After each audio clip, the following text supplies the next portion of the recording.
Moving on to topic 2. It's been a month and a half. Let's talk some wrestling. So, I'm going to be covering a wide variety of companies tonight with this. If you don't know or don't follow me on social media, I have been lucky enough to go to 2 wrestling events within the past 2 to 3 months.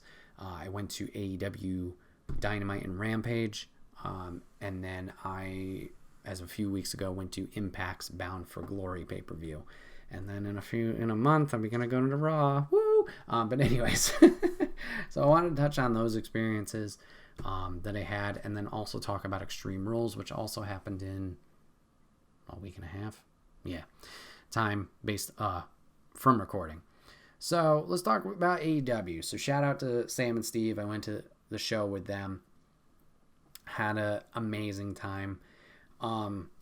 Unfortunately for me and us, AEW went on DEFCON 5 went on fire just before we were able to go. So if you guys don't know the lore or the history, All Out happened and CM Punk won the world title. Kenny Omega and the Young Bucks won the trios titles. Great. They do their post-media scrum. CM Punk bitches out the EVPs, calls out his drama with Colt Cabana, calls out Hangman Adam Page, whatever. Does all this thing. Tony Khan looks very uncomfortable during this whole situation. He goes to the back. Apparently, an altercation occurs between CM Punk. Is his name Alex Steele? Aaron Steele? Who fucking knows? Steele, Kenny Omega, and the Young Bucks. 800 stories come out. Young Bucks super kick the door down, get in an altercation with CM Punk, who throws a chair. Steele bites Omega. Omega tries to save CM Punk's dog. Yeah, Ace Steele. Thank you, Dio. So that was the original story, and now there's a story now that CM Punk says, no, they knocked on the door, I just threw a punch, blah, blah, blah, blah. Whatever. So anyways, DEFCON 5. Drama. So that happens the Sunday, not before we go, but the week before that. The Wednesday before we go. Okay, I'm Tony Khan, blah, blah, blah. I'm unhappy. CM Punk has been stripped of the title, and so have the Young Bucks and Kenny Omega. And also, they're suspended, along with Nakazawa, Brandon Cutler, Christopher Daniels, the other guy who came over from WWE, who's a backstage guy. They're all suspended. So I'm just sitting there like, fuck. I wanted to see the Young Bucks. I want to see Omega. I want to see Cutler. Like, bruh. So they're all suspended. They're all stripped of titles. All right, great, lovely, swell. So we're already off to a down point of this. They did announce a world title tournament. So anyways, how it wound up being is, for our show, we were going to see Daniel Bryan versus Chris Jericho and Jon Moxley versus Sammy Guevara in the quarterfinals or semifinals, whatever the fuck it is. So we get guaranteed, 4 good superstars. I know a lot of people are against Guevara. Whatever drama is happening, I like him. So I was down for Guevara. Moxley's obviously great. Danielson's obviously great. Jericho's obviously great. So, woohoo! 4 wins. Great. Cool. But yeah, we got this down point of like, we're not going to see Punk. We're not going to see the Bucks. We're not going to see Omega. Other than that, when we did go to the show was great. We opened up with Dark. They do their Dark recording for YouTube. Obviously, it's a lot of jobber matches. We got the pop of the night from me. Woo! Dalton Castle making an appearance. Hometown boy. Remember listening to him on the radio back in my college days. Awesome to see him live. Very surprised there. Shouldn't have been because, like I said, hometown. But whatever. So, a lot of squash matches. We saw Kazarian. We saw Dalton Castle. We saw Butcher and the Blade. We saw Sky Blue. Serpentico was there. Grand Metalik making an appearance under a new name. Cool to see him there. So anyways, they do dark. Whatever. Oh, Nyla Rose was there too. Hey. So anyways, squash. So nothing too exciting at dark except for the big pop for Dalton Castle and the boys. Then we get to Dynamite. I will say this. The crowd in the arena fucking showed up for Dynamite. Loud as shit. We had a good group around us. Stinky group around us, I will say that. But it was a fun time. People were into it. We had a really nice guy in front of us who was luchador mask and everything. Nice guy to talk to. But everybody around us, very energetic. Moxley wins against Guevara. We had, later on, we had Danielson beat Jericho. Pretty predictable, not going to lie. And the rest of the night was a fun night, too. We had decent seats. My phone does not do justice for, how good of a view we did have of that night. Then again, my phone is 7 generations old at this point, so it makes sense. But cool to see, everything there. We got to see a tag team match between the Lucha Bros and Swerve in Our Glory. Big fan of all 4 of those guys, so cool to see that. I mean, I knew it wasn't going to be a title change as we were leading up to the rematch against the Acclaimed, but good stuff there. I'm trying to think of what else happened that night specifically. Oh, I missed out on meeting up with Ricky Starks. I went to go get merch at one point and missed him probably by a second because he came down one of the ramps just by where our seats were. Let's see. I think we saw the ladies. There was like a 4-way between Deeb, Britt Baker, or maybe it was a tag match. Toni Storm and Athena.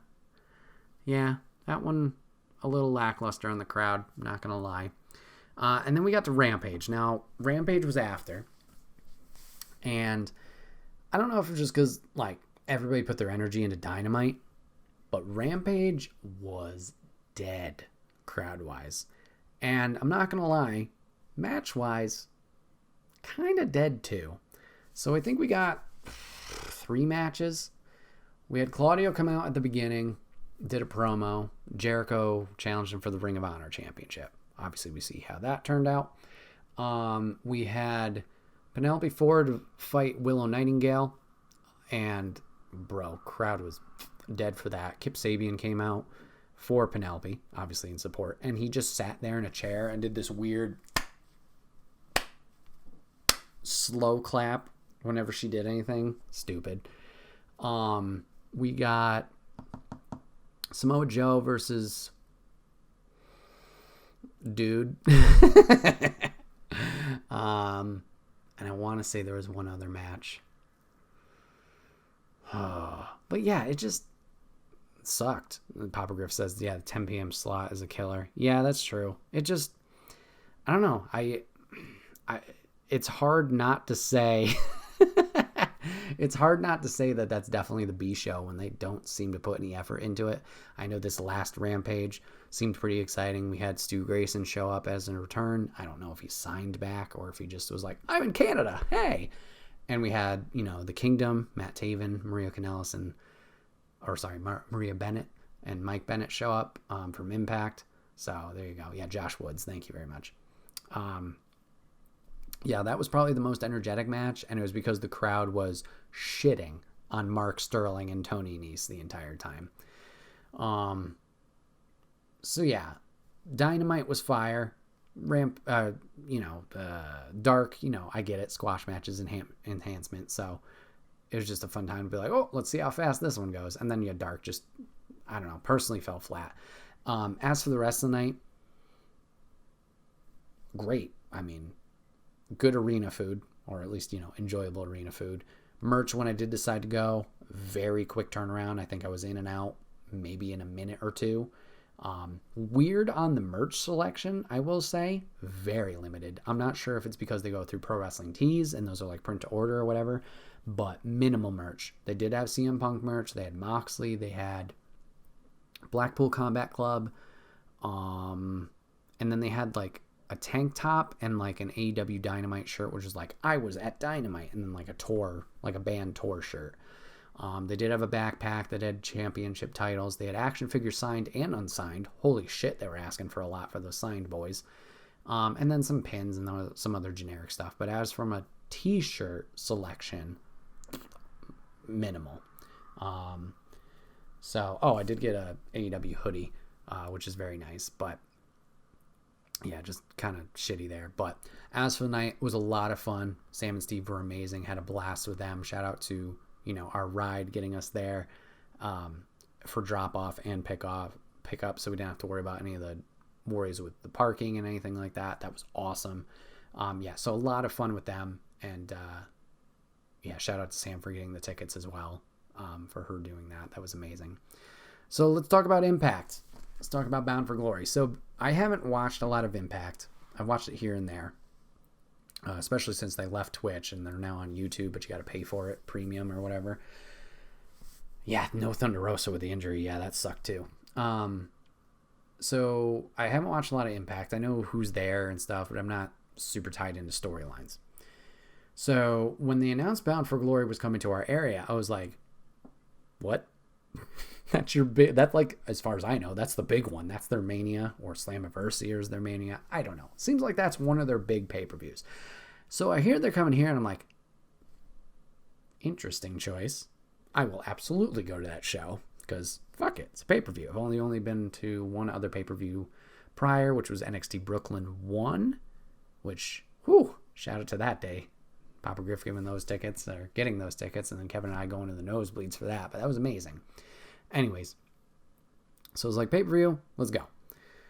Tickets, mad cheap. I got second row, $70. Awesome. So, go to the event. I will say, venue sucks. Not the inside of the venue. The venue itself sucks. No designated parking, so it's street parking. And it was hell.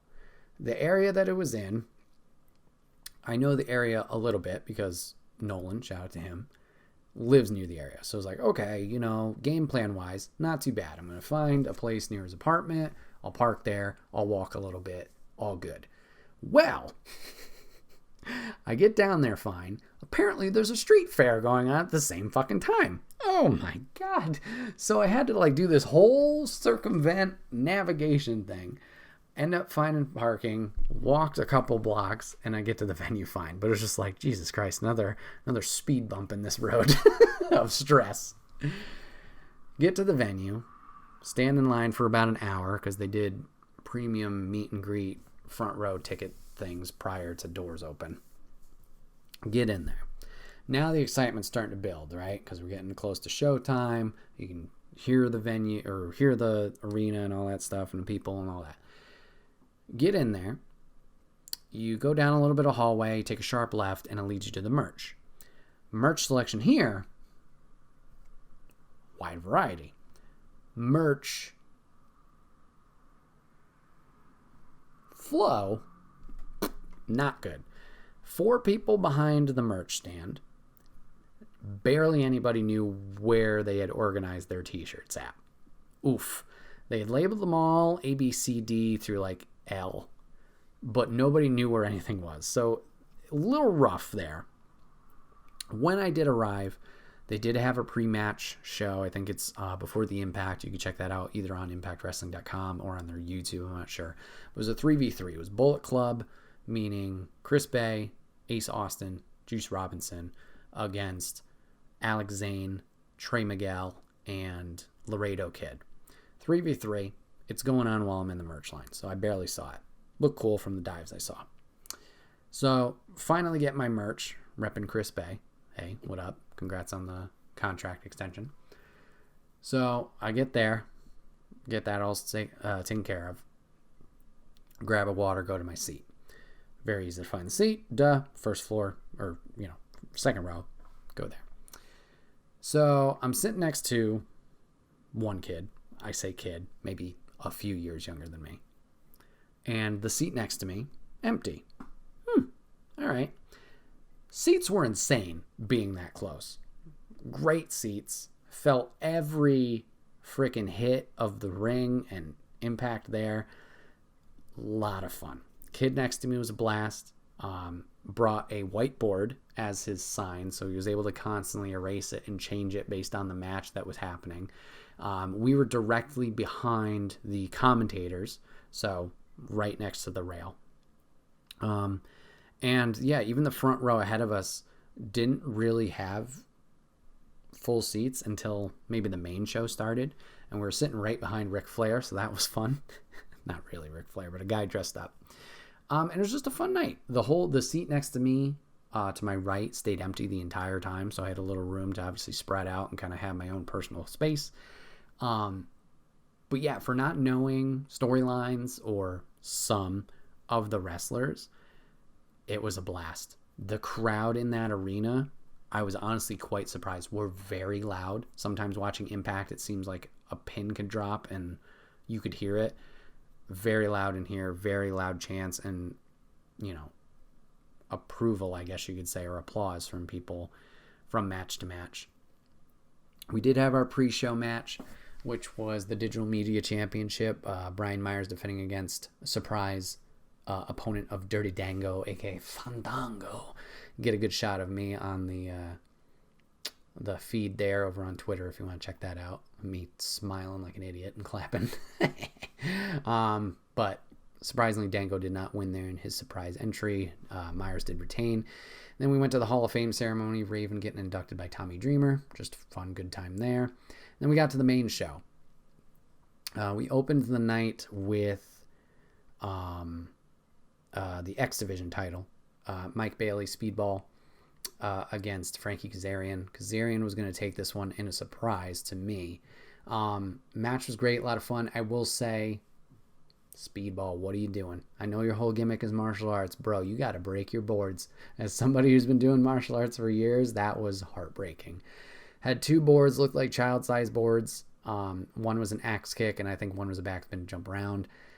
Did the first one, which is axe kick, should be the easiest thing in the world. Use your heel, drop it down. For some reason, botched it. His second one, he did break, but that was just like, ew, buddy. But yeah, the two put on a phenomenal match. So congrats to Kazarian for that. That was a surprise. As we know now, it seems like he's going to go option C with it, so relinquish it in order to get a championship shot at the world title against Josh Alexander at the moment. So good for him. Second match was going to be Mickie James versus Mia Yim. If Mickie loses, she retires. Mia Yim, put her over. Mia Yim's out.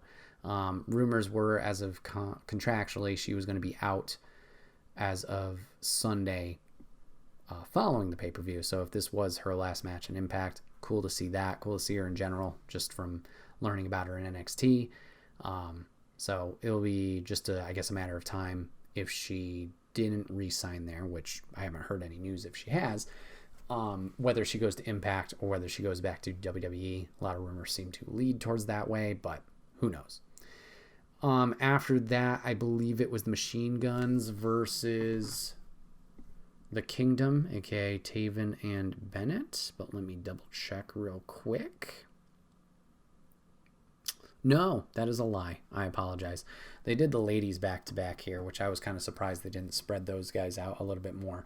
It was the ladies tag team titles. It was Chelsea Green and Deonna Purrazzo defending against the Death Dolls, which was, what's her name? Sick. Jessica and Taya Valkyrie. The Death Dolls were going to take this one. This was a shorter one. Probably not my most favorite. I do like... what's her name? Rosemary. Rosemary was very energetic as the manager in this match. No shenanigans, but cool to see Taya. Once again, I know she kind of got shafted in NXT when she was there as Frankie Monet. I was looking forward to her run there, but unfortunately things did not work out. Dio in chat, Mia Yim started in Impact a long time ago. Yes, she did. She was under the character Jade. She had shorter blue hair, I believe. Maybe it was black hair. But yeah, she started in Impact, so cool to see her return there after her release from WWE not too long ago. So yeah, Death Dolls took that, so new champs there. Then it was the men's tag. Then it was Machine Guns versus Bennett and Taven. Taven had a huge reception and people cheering for him at the arena there, which I was kind of surprised. But he kind of played up to the crowd with that and had a good time. Kingdom would retain here after a super kick to Kanellis, and then Taven and Bennett turning it around. So unfortunate there. Machine Guns were great to see. I remember seeing them. I think we saw them years ago at our first TNA show way back. But if not, oops. But they were fun. Good match. So yeah, Kingdom retained there. Then it was probably one of the most fun parts of the night was their Call Your Shot Gauntlet. So if you guys don't know what this is, it's essentially their version of the Royal Rumble. 20 people. After so much of a time interval, new person will enter. Once it gets down to the final 2, it is a pinfall or submission victory match. My plan was, okay, I'm going to stand up for obviously the countdowns and see who the new entrant is. And that seemed to be most people's idea. It went well for a while, and then their fucking countdown started being like rapid fire. It was like, oh my god, I'm sitting down right as the next count is starting. So we had some fun surprises there. They had 5 people unannounced. Those 5 people ended up to be Bully Ray, Tommy Dreamer, Rhino, what's her name? Taylor Wilde, and then Matt Cardona was the last one. Those ended to be the 5 surprises.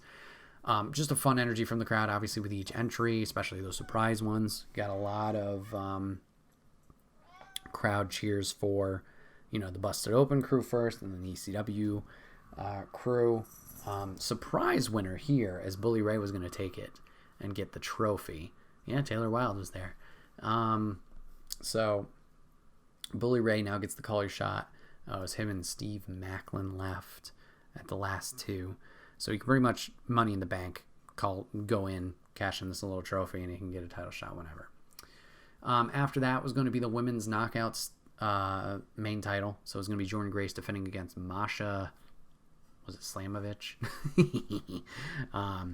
Masha has been on a tear as of late. She kind of came into the company, has been undefeated since. So it was the undefeated streak, essentially, and the title on the line. I was personally pulling for Jordan. Jordan did end up retaining. Ladies did a great match. Very exciting between those two. So good on them. And then we ended with the main title, which was Eddie Edwards challenging Josh Alexander. Jesus, I almost called him Josh Edwards. Josh Alexander for the main title. And these two guys laid in their shit, hitting each other hard as fuck. We even had a little altercation between Eddie Edwards and the Ric Flair guy, throwing his wig off into the crowd and whatnot. So that was fun and entertaining. Chopping the shit out of each other, some big suplexes and whatnot, and drops onto the wood floor, not the concrete floor, as well as the entrance ramp. We would get some shenanigans from the Honor No More group, which also had a huge ovation for them. I don't know if it was family of Eddie Edwards or whatever, but there were 2 ladies opposite corner of me that were going insane, cheering him on. And I was like, whoa, calm down. But even with the shenanigans, Josh Alexander was able to retain his title. He got attacked by Honor No More once again afterwards. Bully Ray would come out, potentially calling a shot, but he did not. He played face. Him and Josh beat up Honor No More. And eventually we'd have a stare down at the end of the night. Went off the air with the stare down. And then went into some promo work afterwards. Smashed Mike Bennett through a table, which Bennett sold amazingly and just laid on the floor for about 20 to 30 minutes while they did their promo work. But it was a fun night. They still had a little bit after that, as they had a follow-up show. I guess that was what they used for TV the next week. So they were selling some tickets for that because, as I mentioned earlier, they sold out pretty well, but there were still some gaps. Like, I think if I wanted to get front row, I could have upgraded the night before. If I had overheard from the Ric Flair guy correctly, he did the same thing prior and there were still some empty seats. There were, obviously, the seat next to me was empty. There were a few sporadic from the front rows that were empty. I didn't get a chance to look at the bleachers around the arena, as they seemed pretty full, but I don't think it was like sell out. So they were still trying to sell tickets for the next night and that taping. But yeah, it was a lot of fun, a lot of good energy like I said, throughout the whole night. Just not what I expected for the Impact crowd. But it was a blast. Luckily got to my car, A-OK, all safe and sound, so that was a big plus too, as I was worried about that, being late at night and being by myself. But good times. Excuse me, sir. Good times all around. A lot of fun. So now, let's talk about WWE, shall we? Let's talk about Extreme Rules. So, obviously, the Triple H regime, personally, I think has been succeeding quite well. As of late, I believe, as of recording, he's probably in the 80 to 90 days since taking over. And Extreme Rules was pretty dang good. About 5 matches, so everybody got a lot of time. I have not watched the Liv Morgan Ronda Rousey match, so I can't give too much of a opinion. Excuse me. Opinion on that one. All I know is Ronda won, so fuck. But yeah, the opener between the Brawling Brutes and Imperium, fantastic. The Donnie Rook match gimmick was a little weird, not gonna lie, but cool to see Sheamus obviously go on this rise since the Wales event, and kind of become a face naturally. And seeing the Brutes, obviously, I have mixed feelings about the Butch name for Pete Dunne, but it seems like they're having a good role, so I guess I can't complain that too much. So that was the opener. I missed Liv and Ronda due to travels. And then after that was going to be Cross and Drew in their strap match. Holy crap, another one where they were laying their shit in. Cool to see Cross and Scarlett have this resurgence since their first main roster fuck up. Then it was going to be... Who was after that? I know it was Seth and Riddle in the finale. I don't even remember. That's not good. Boop, boop, boop. Give me 1 second here. Extreme Rules 22.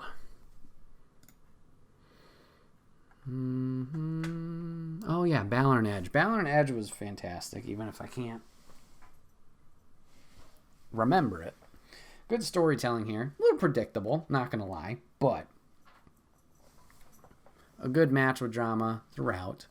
Whether it was the Judgment Day interfering, Beth Phoenix stuff, or setting up down the road the potential of a mixed tag. Man, this cat is going to die. Pardon me for just a moment.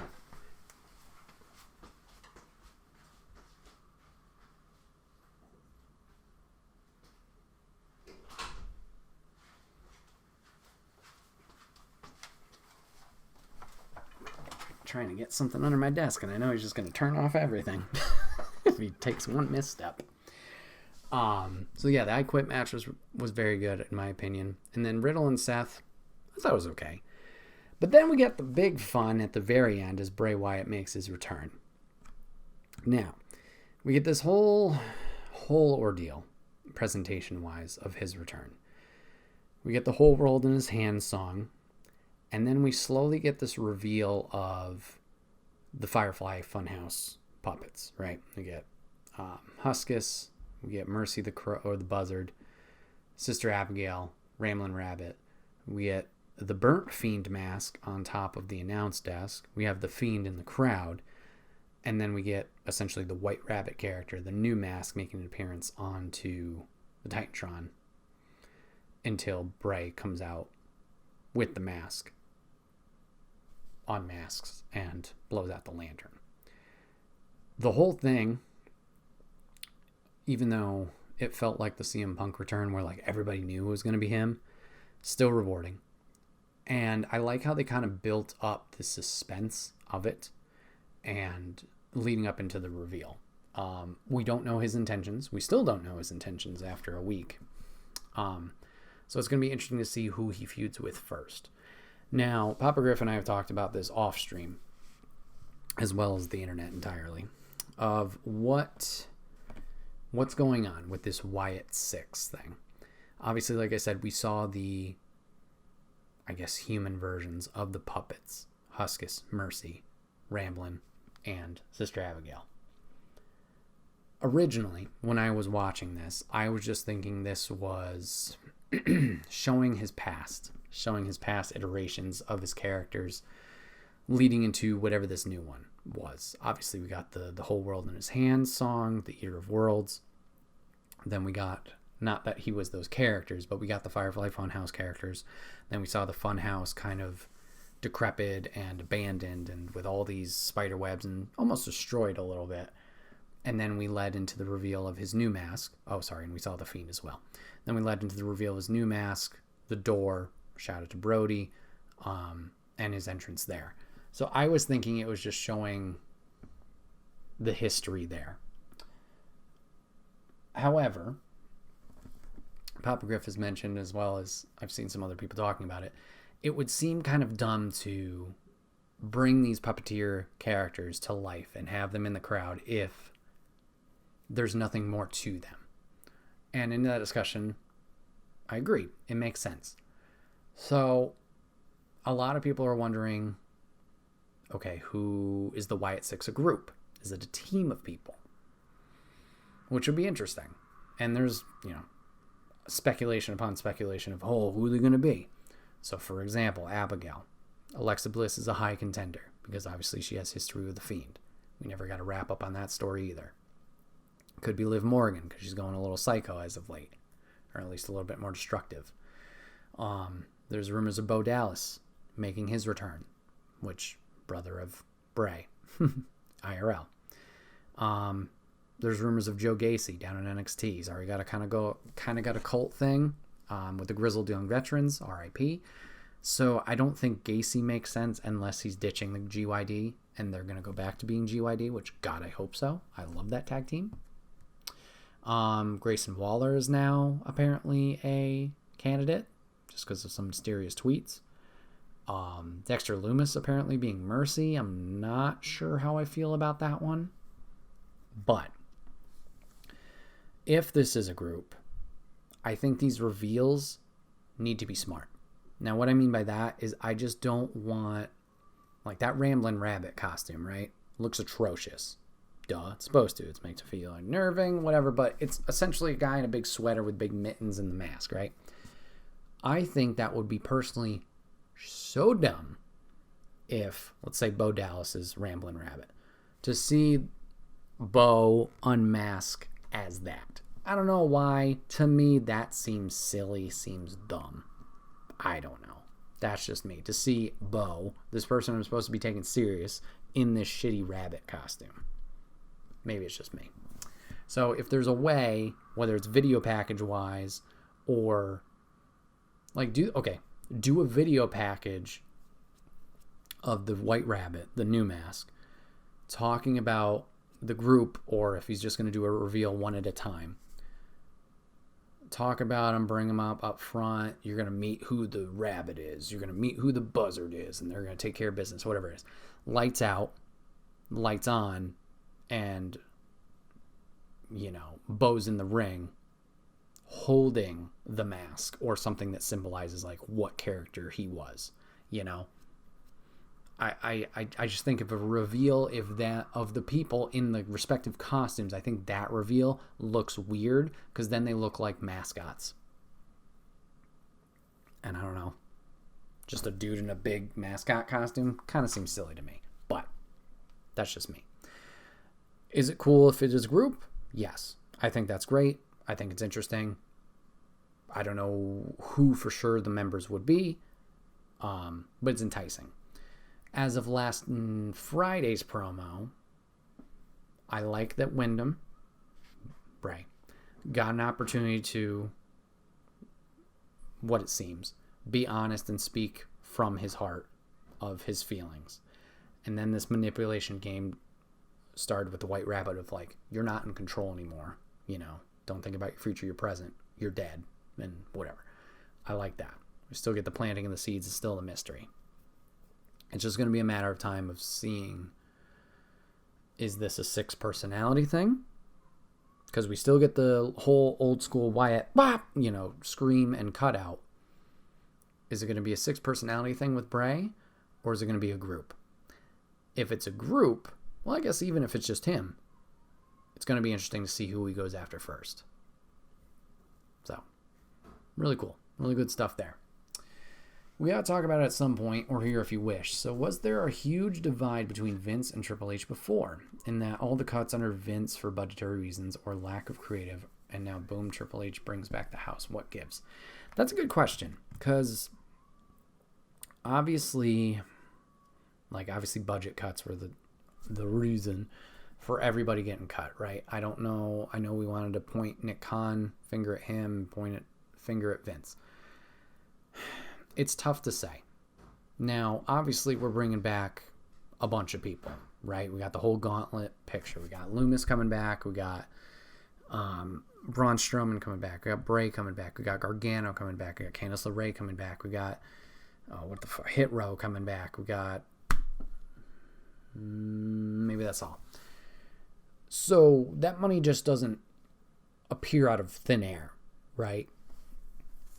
Now, we also had reports of, WWE's making record profits ages ago.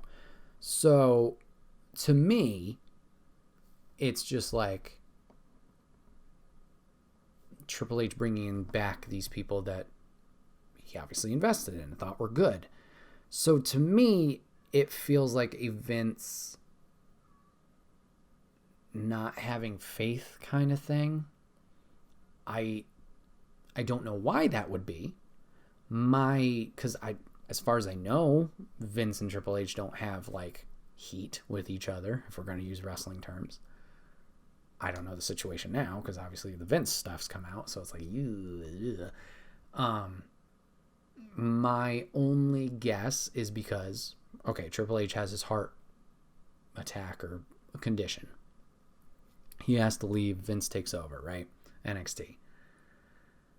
And then Vince does the whole 2.0 thing. Let's bring in a lot of pro athletes and transfers and, let's make them something. And Vince has always been, at least from what I've heard or stories, like younger, right? As far as I can tell, I forgot about Cross and Scarlett come back. As far as I know, a lot of these talents that are getting re-brought in aren't on the younger side. Maybe Hit Row is probably the youngest, but maybe that's something. Like Triple H is like, I know these people can do something. Yeah, they may be older in like 30s to, not super old, but like higher on the spectrum, I guess you could say, for a wrestling career. So maybe that's it. Or maybe it's just Vince didn't see something in them. Like, Gargano, his contract expired, and he wanted to focus on being a dad. Totally separate thing, in my mind. Same with Candice. She had Quill. She was out. I think her contract expired as well. So bringing them back, different situation, because they weren't released. Cross, we tried. Whatever this gladiator mask thing was, and gone. Take Cross, for example. Vince brings him into Maine with shitty gimmick. Then he gets released. Triple H brings him back. You mean to say Triple H could not have convinced Vince to repackage him as he wanted in NXT and not cut him? Why can he just do it now? Isn't it still Vince's money? So, technically it shouldn't be, because isn't that money laundering or whatever the fuck? If it's not company's money, it's his money. I don't know. I get what you're saying. I don't know. That's tough, because I would think Triple H would be going to bat for his people. Cross, Lee, Zayn, Owens, Nakamura, anybody who went through the NXT system, right? I think he would be fighting for them. I don't know if it's just...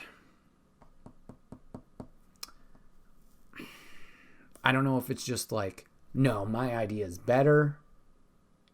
That's not going to work here. Because, let's transfer to Lee. I know you mentioned Cross. I know you mentioned Cross, but let's transfer to Lee for a second. We had these moments with Lee, right? Lee and Reigns, that Survivor Series where NXT destroyed.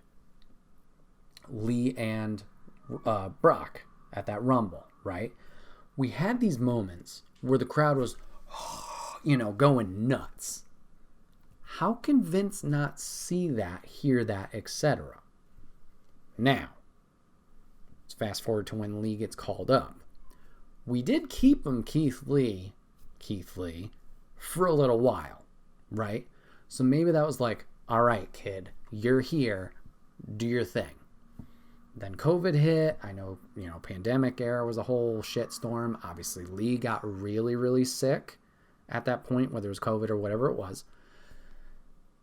So there was that whole fumble of life, things happening. Maybe he couldn't take off the way that intentions were. Then he comes back as the Bearcat.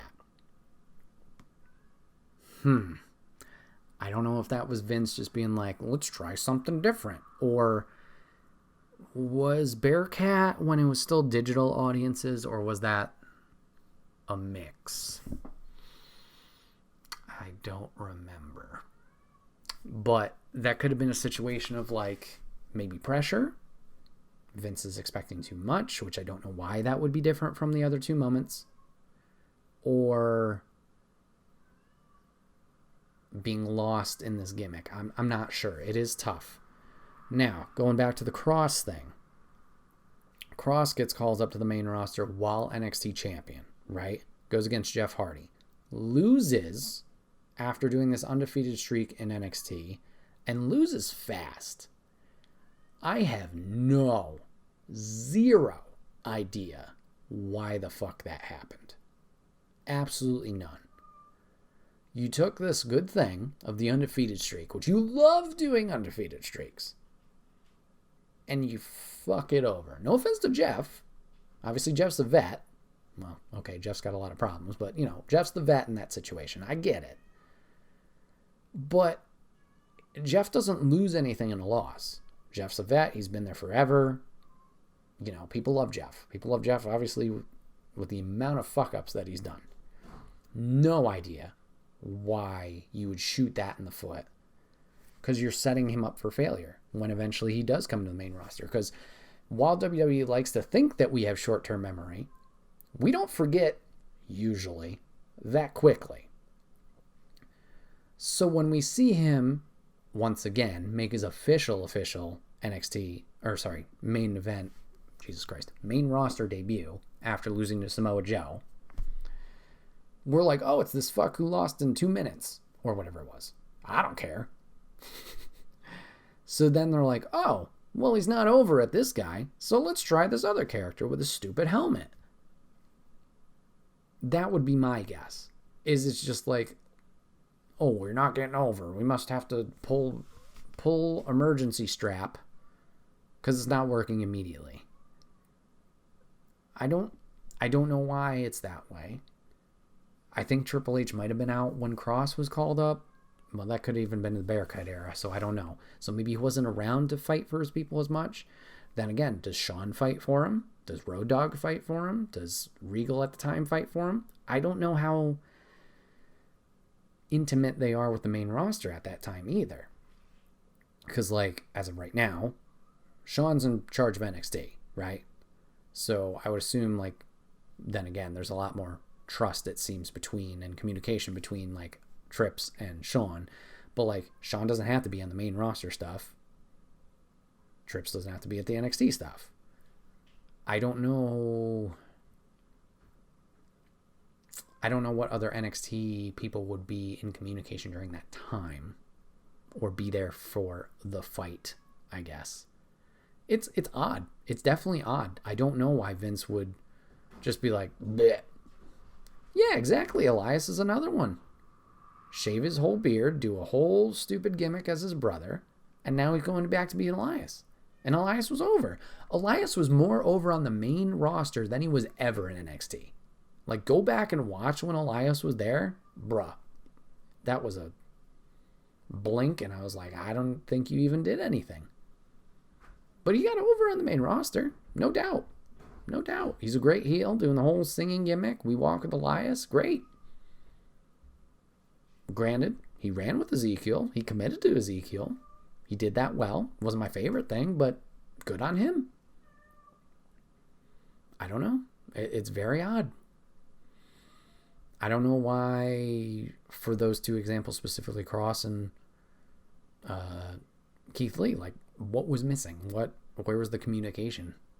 And why did we feel we needed to pull lever in emergency kind of thing? And I guess you could say that about other, NXT call-ups like we alluded to earlier. An Owens, a Zayn, a Nakamura. Like Zayn, I would say, has been more... Well, Zayn and Owens, they haven't done poorly. Maybe I shouldn't say that. Nakamura hasn't either, but Nakamura's been kind of like... He hasn't been what he could be, and he hasn't been consistent, but, like, he's been used in stuff. But Owens and Zayn, like, they may not be our most ideal versions of themselves, but they've made it work, and they've been present consistently. So maybe I can't use those two as an example specifically, but I don't know. It's a very interesting question that I don't know if we'll ever have the answer to, unless, I don't know, Vince comes out in 20 years, if he's still alive, and explains those things. It's hard to say. It's hard to say. But it's a good question. It's a good question. So yeah, wrestling. There's a lot been going on. I've enjoyed my experience at the live events. I'm looking forward to WWE, the Go Home show for Survivor Series. Looking forward to seeing a lot of interesting faces leading up to that event.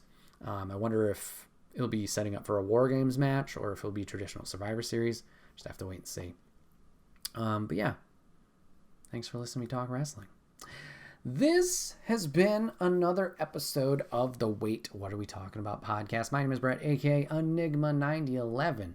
And you can catch this podcast live over on twitch.tv/Enigma9011 every Sunday at 8 p.m. Eastern. You join the chat like Papa Griff and Dio did today. Join us in for all the fun conversation and talking points. But if you can't catch it live, that's A-OK. Go over to YouTube and podcast services the very next week, where it's broken out topic by topic and put as one big video in MP3 for amusement on the following Friday. Last but not least, almost made it. If you want to support the show, there's many ways you can do it, whether you're watching or listening, wherever that may be. Leave us a review, leave us a comment, leave us a like. Or even go to the merch store and support us there. It may seem like it's small, but it goes a long way. Any way you can help us out by sharing the word is appreciated, and we would love you for it. Thank you guys so much for hanging out with us today, giving us a watch, giving us a listen, and we'll see you guys on the next one. Take care.